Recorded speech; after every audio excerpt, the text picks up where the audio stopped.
Hello there, my friend. It's time. The final Divine event has now had its full schedule revealed, and your boy Freyr over here and CHANG'E will be two of the dragons in the Divine Altar, the other ones being the new Horus and Ame-no-uzume dragons, which means that we do have a couple of water divines in the altar, which is big news for anyone that really needed a water divine on their team.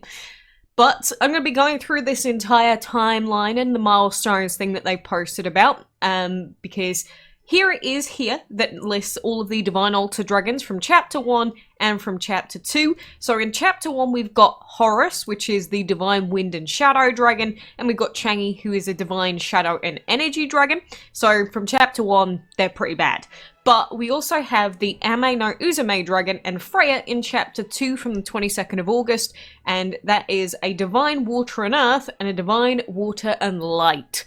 Those are the two main dragons you'll probably want to be looking to pick up potentially, although Ame-no-uzume has low stats, but they're still useful.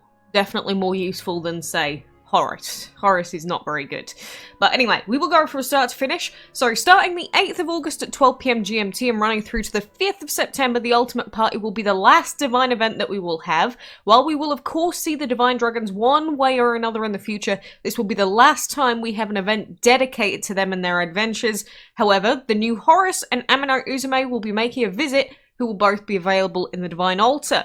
So it seems like for the most part it's going to be the same sort of setup that we've seen before. We're going to have Divine tickets, we're going to have Divine dungeons, and don't forget that the Holy Talismans are going to remain through the event, but the Divine tickets are tied to chapters, so you have to use the Chapter 1 tickets in Chapter 1, otherwise they will go away. We've seen that before. So, as well as these dragons, if you purchase the talisman generator for the event, then not only will you be able to collect holy talismans from the generator and unlock bonus milestones, but you'll also unlock the Hypnos dragon within the Divine Altar. So Hypnos is pay to win. He's not very good anyway, so most people probably just ignore him.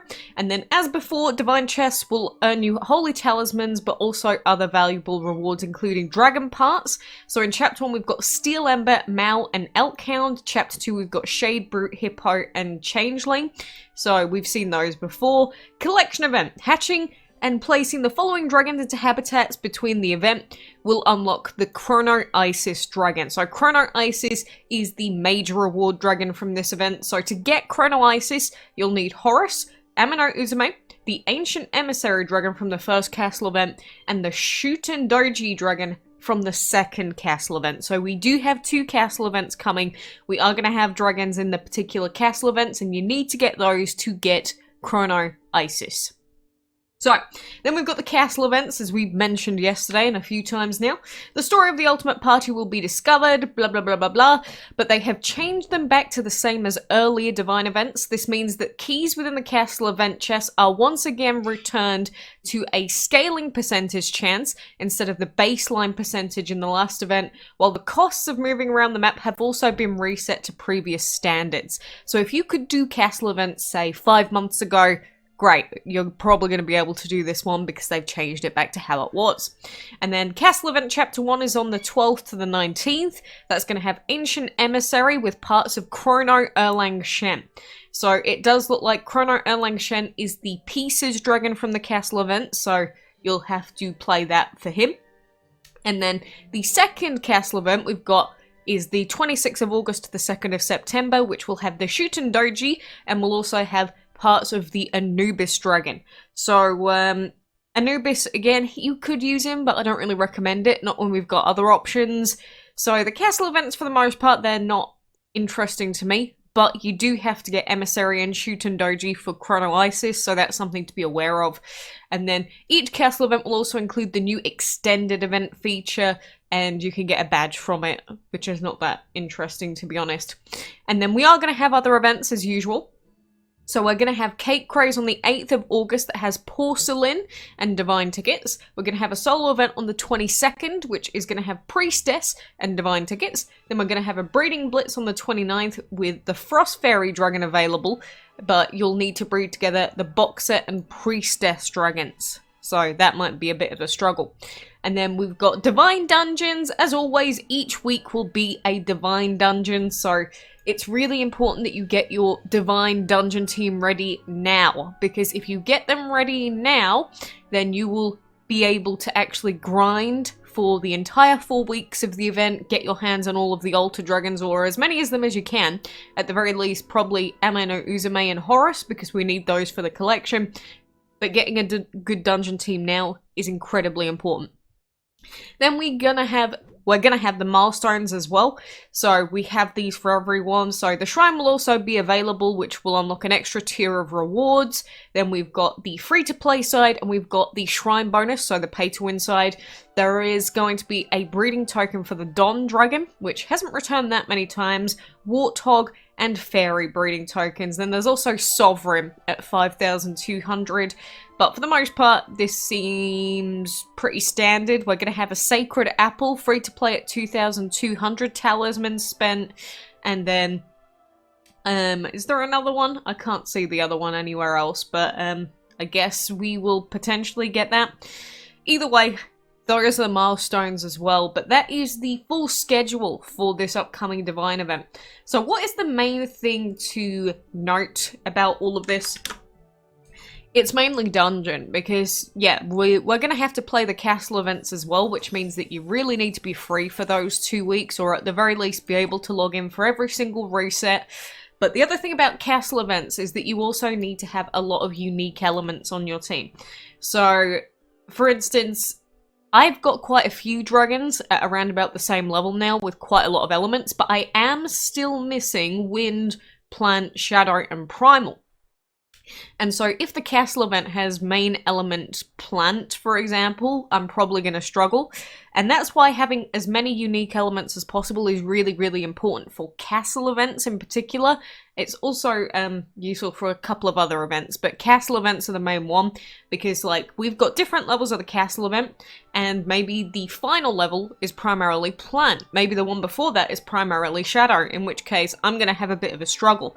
Whereas if you had every single element available to you, which isn't the easiest thing to achieve when you're trying to level up, but if you do, then you're going to have a much easier time in the castle event. So that's why, even though it is incredibly important that you have a good team put together, you know, maybe you get some of the best dragons in the game, you've got water and you've got earth for the dungeon, if you don't have many unique elements, you're also going to struggle in the castle part.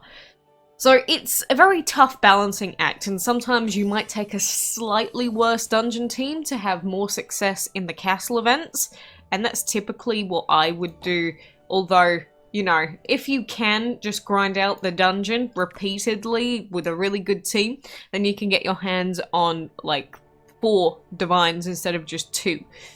But thing to note as well with that announcement is that, like always, we've got these altar dragons, and although you might really want Freyr, in order to get Chronoisis you need to get Ame-no-uzume and Horus, which does mean that if you want Freyr as well, and you want to get Chronoisis, you'd need to get 3 divines, not just 2 of them. So a lot of people have to make the choice. It's like, do I want to exclusively go for, you know, the main event reward, Chronoisis, or would I rather just, you know, go for the useful dragon in the form of Freyr? You know, that's something that you'll have to decide when the event comes up. I'm assuming that the amount of talismans it's going to cost is going to be the same as before, which is slightly less than the ancient events. Typically it's 1,200 for divines. We'll see when it actually gets released, because although it looks more or less the same as some of the old divine events that we've had, at the same time, they may have changed some of the balancing. They might have. They haven't said anything about it there, but I don't like to assume these things, because assuming makes an ass out of you and me. So we'd rather not do that if we can help it. But that is all of the new event stuff to take into account. I think a lot of people are going to be really happy to see Freyr coming in as an altar dragon. It was pretty likely it was going to be Freyr in there. CHANG'E being in there, I think, is a little bit of a whatever, as in, let's just ignore that one, because although people love the look of CHANG'E for the most part, not everyone obviously, I don't particularly like her, but a lot of people do like CHANG'E's design. CHANG'E's not going to help you as much as some of the other options, so you could if you just needed her for unique elements, but for the most part I'd say scrap her, go for one of the water dragons or one of the earths instead, but you know, it be what it be. So we know what to expect now. It's going to be very soon on the 8th, so there's not a lot of time for us to have to wait now, but there is still some time, so I highly recommend that you get your dungeon teams ready, you try and make your team as even as possible, because again, the castle events and everything else are scaled based off of the highest level dragon that you've got, and so that means the strongest dragon that you've got, including sigils and enchantment. So that's why I tried to keep my dragon balanced at this like level 115 fully enchanted sort of level. That way, at least then, like, in Roja, I had the option of just leveling him up a bit more to try and get him to the same roughly level as them, although I do need to enchant him once more, I believe. But that means that I can keep my dragons for the most part pretty balanced, but you also have to take into account those sigils that you've got on. So if you have like rares and epics like me, it can be a little bit tougher to actually work out what's the best to balance. But just understand that if you've got a level 50 dragon and then your other team members are level 30s, that's not going to go well for you. So it's important to try and keep your dragons even when we're preparing for these major events. You don't have to, but you will struggle massively if you've only got one dragon to use. Like, you will struggle immensely. We've seen it many times, we've seen new players fail, and we've also seen a lot of new players succeed because they did prepare before the event came out. They made their team as balanced as they possibly could. Even if you can't make it exactly balanced, at least making an effort to try and make them balanced is going to be better than just leaving them like 20 levels different. And you've still got over a week, it's like a week and a half really, to try and even out your team. So I suggest you do it now. Work on it right this moment. Try and get as many gems saved up as you possibly can. And as long as you can get over 1,000 stepping stones per dungeon run, you might want to save these to redo dungeon runs over and over again. It's up to you, but that's generally how we get the Divine Altar Dragons in this event. But anyway, that is the new timeline. Again, this is on the DML server. It has also been posted into the DML news section of my own server as well, if you want to see it there as well and you want to chat about it with people. But that is basically everything that you should expect out of all of this. There's quite a lot of dragons, and we've been through and shown all of these new dragons before, but hope that gives you some insight as to what to expect coming out of this. But anyway, thank you for joining me, and good luck.